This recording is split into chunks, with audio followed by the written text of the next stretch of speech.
Buick is shaking things up internally, moving models aside and revamping what they're keeping in an effort to stay fresh.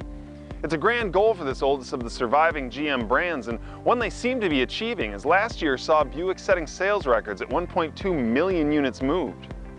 But maintaining that level of success means getting people into dealerships, and that's where this comes in. Hi, I'm Mike Perkins from CarGurus, and this is the 2016 Buick Cascada Premium. A rebadged Opel Cascada from GM's Gliwice, Poland assembly plant, this is charged with enticing the public and keeping excitement high. Now normally that would take a strong serving of performance coupled with the best features and amenities available, but sadly the Cascada just fails to deliver in either category. Thankfully, that doesn't mean it's without its charm. The Cascada is full of quirks and confusing inclusions and exclusions.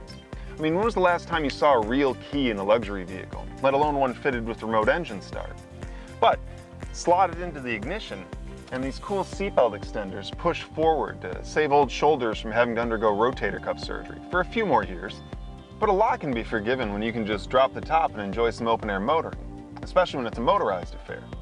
Here, you just lift this nifty little lever and... oh. No, actually, there's a panel in the trunk we have to drop first. Now normally, the Cascada's trunk would offer 13.4 cubic feet of storage. However, when you pull this down, in order to operate the convertible top, that drops storage down to 9.8. So you're gonna have to plan accordingly if you're thinking about taking a trip, and you might want the top down with bags in the trunk. So with that taken care of, all you do is lift this nifty little lever and the top will stow in about 17 seconds and it speeds up to 30 miles an hour. So if you find yourself stuck in traffic with the sun beating down on you, relief is just a few seconds away.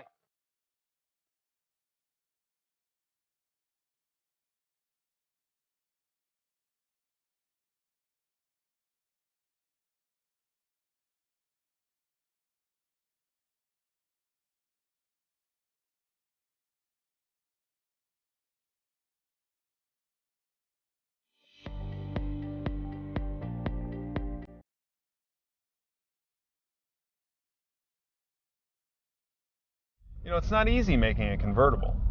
It's certainly not as easy as just cutting the top off and calling it a day. You have to add all sorts of bracing and structural supports, you know, just to make sure that things don't collapse out from underneath you.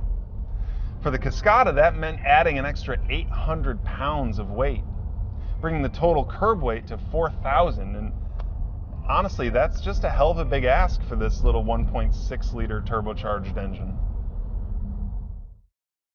It's a torquey power plant, briefly capable of 221 pound-feet at just 2200 RPM in overboost mode, but normal output is 207, with 200 horsepower to match. And the 6-speed automatic has an incredibly low first-gear ratio of 4.58 to 1, but it's still not enough to combat 4,000 pounds of weight. 0 to 60 will take you about 8.5 seconds, and while the Cascada really has no direct competitors, options like the Audi A3 Cabriolet or the BMW 2 Series convertible will manage the same feat in less than 6 seconds, although they'll cost you about $10,000 more. If you don't need luxury to be a part of the package, the EcoBoost Mustang convertible costs the same as the Cascada and will still make it to 60 in less than 6 seconds. But let's be honest, performance was never a target here. This is a boulevard cruiser for an older demographic, and when taken in that context, the Cascada does very well. Besides, you don't want to drive this car quickly. The all-season low rolling resistance rubber means that you're going to get some pretty aggressive understeer when you're pushing it hard, and the chassis, which is actually very impressively stiff, it exhibits a lot of shake and shimmy when you start getting over some broken pavement, so you really don't want to see how this handles in a hairy corner.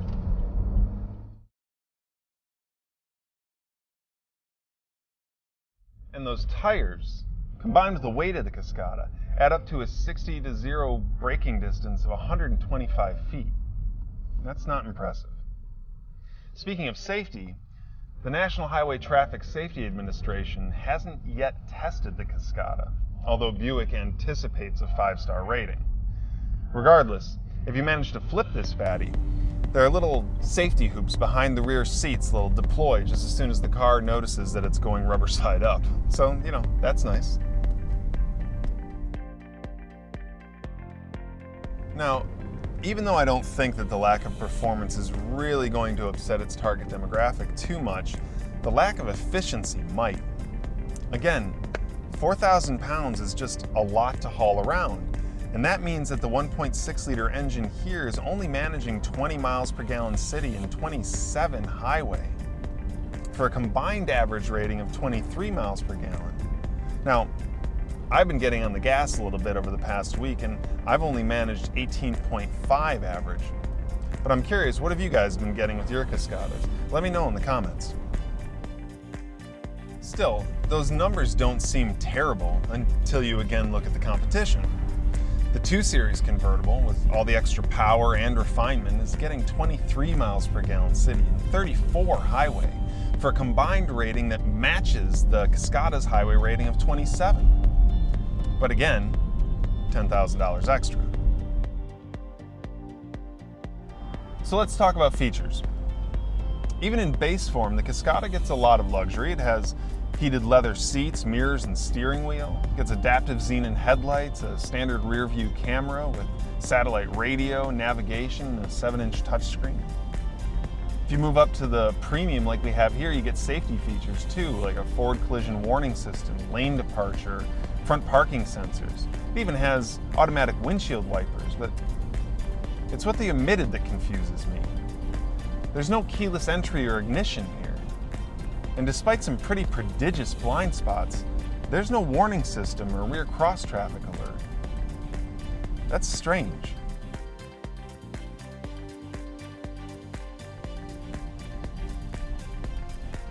Plus, this whole console was very obviously pulled from the last generation, if not further back. I haven't seen this many buttons in the last 5 cars that I've tested combined. And this screen is really hard to operate. There are a whole row of buttons down here that I can't even see unless I lean forward, and it's really hard to touch them. Plus, the entire thing just ends up getting washed out most of the time in the sun.